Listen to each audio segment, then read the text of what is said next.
Croeso i le sy'n llawn cyferbyniadau cyffroes.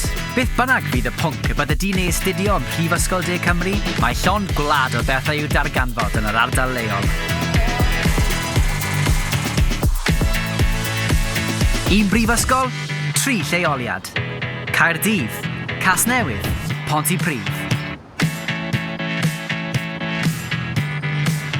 Cysylltiedig, ond gwahanol, gyda chroeso cynnes i bawb.